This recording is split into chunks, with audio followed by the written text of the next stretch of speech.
अस्सलामु अलैकुम वरहमतुल्लाहि वबरकातुहू। बुक हयात तैयबा, लेसन नंबर 4, नबूवत की इब्तिदा। हज़रत सल्लल्लाहु अलैहि वसल्लम की ज़िंदगी में अब एक और इनकलाब रूनमा होने लगा। आपकी तवज्जो तन्हाई में बैठकर अल्लाह की इबादत करने और अपने माहौल की इखलाकी और दीनी पस्ती पर गौर करने की तरफ बढ़ने लगी। आप बराबर सोचा करते थे कि मेरी कौम के लोगों ने किस तरह बुतों को अपना माबूद बना लिया है, वो इखलाकी एतबार से किस कदर गिर चुके हैं, उनकी ये बुराइयां कैसे दूर हो, उन्हें कैसे बताया जाए कि सच्ची खुदा परस्ती की राह क्या है, इस कायनात के वाकई खालिक और मालिक की इबादत किस तरह होनी चाहिए। इसी तरह के सैकड़ों ख्यालात और सवालात थे जो बराबर आपके जहन में घुमा करते थे और आप उन पर घंटों सोचा करते थे। चैप्टर 1, गार हिरा। मक्का मौजमा से 3 मील के फासले पर एक गार था जिसे हिरा कहते हैं। आप अक्सर वहां जाकर क़याम फरमाते और गौर फिक्र और इबादत इलाही में मसरूफ रहते। खाने पीने का सामान साथ ले जाते, जब ख़त्म हो जाता तो फिर आकर ले जाते या हज़रत खदीजा रज़ी अल्लाह तआला अन्हा पहुंचा देती। चैप्टर 2, पहली वही। एक दिन आप गारे हिरा में हस्ब मामूल इबादत में मसरूफ थे। रमज़ान का महीना था कि आपके सामने अल्लाह का भेजा हुआ फरिश्ता ज़ाहिर हुआ। यह हज़रत जिब्राईल अलैहिस्सलाम थे, जो फरिश्तों में सबसे ज़्यादा बुलंद मर्तबा है और जो हमेशा से खुदा का पैगाम उसके रसूलों तक पहुंचाते रहे हैं।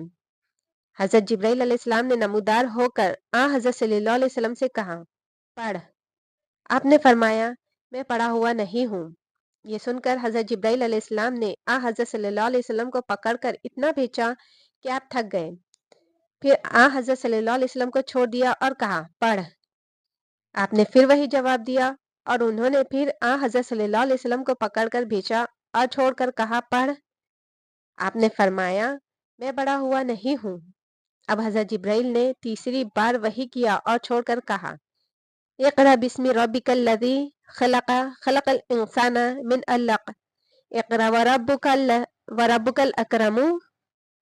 रब्बुकल अकरमुल लज़ी अल्लमा बिल क़लमी अल्लमल इंसाना मा लम यअलम। तर्जुमा, अपने रब के नाम से पढ़ जिसने इंसान को जमे हुए खून से पैदा किया। पढ़ और तेरा रब बड़ा बुजुर्ग है जिसने कलम के जरिए सिखाया और इंसानों को वो कुछ सिखाया जो वो नहीं जानता था। यही सबसे पहली वही थी। हज़रत सल्लल्लाहु अलैहि वसल्लम इस वाक़े के बाद घर तशरीफ लाए। उस वक्त आपके क़ल्ब मुबारक पर एक तरह का लर्जा अतारी था। आपने हज़रत खदीजा रज़ी अल्लाह तआला अन्हा से फरमाया, मुझे कंबल उड़ाओ, मुझे कंबल उड़ाओ। आपको कंबल उड़ा दिया गया। जब आपको कुछ सुकून हुआ तो आपने हज़रत खदीजा रज़ी अल्लाह तआला अन्हा से सारा वाक़या बयान किया और फरमाया, मुझे अपनी जान का खतरा है। हज़रत खदीजा रज़ी अल्लाह तआला अन्हा ने कहा, नहीं, हरगिज़ नहीं, आपकी जान को खतरा नहीं, खुदा आपको रुसवा ना करेगा। आप कुराबतदारों का हक अदा करते हैं, लोगों के बोझ को आप खुद उठाते हैं, फ़कीरों और मिस्कीनों की मदद करते हैं, मुसाफिरों की मेहमान नवाजी करते हैं, इंसाफ की खातिर आप लोगों की मुसीबतों में काम आते हैं। इसके बाद हज़रत खदीजा रज़ी अल्लाह तआला अन्हा आपको लेकर वर्क़ा बिन नौफल के पास गई। ये एक बूढ़े दीनदार ईसाई थे, तौरात पढ़ते थे। हज़रत खदीजा रज़ी अल्लाह तआला अन्हा ने सारा वाक़या उन्हें जाकर सुनाया। वर्क़ा बिन सुनकर बोले, ये वही नामूस यानी छुपे भेदों का जानने वाला फरिश्ता है जो मूसा पर उतारा गया। ए काश मैं उस वक्त जिंदा होता जब तुम्हारी कौम तुम्हें निकाल देगी। आपने पूछा, क्या मेरी कौम मुझे निकाल देगी? उन्होंने कहा, हाँ, और ये भी कहा कि जो कुछ ले आए हो उसको लेकर जो कोई भी आया उससे उसके लोगों ने दुश्मनी ही की।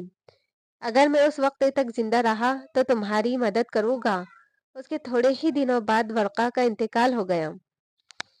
इसके बाद हज़रत जिब्राईल अलैहिस्सलाम की आमद रुकी रही और आप बदस्तूर गारे हिरा में जाते रहे।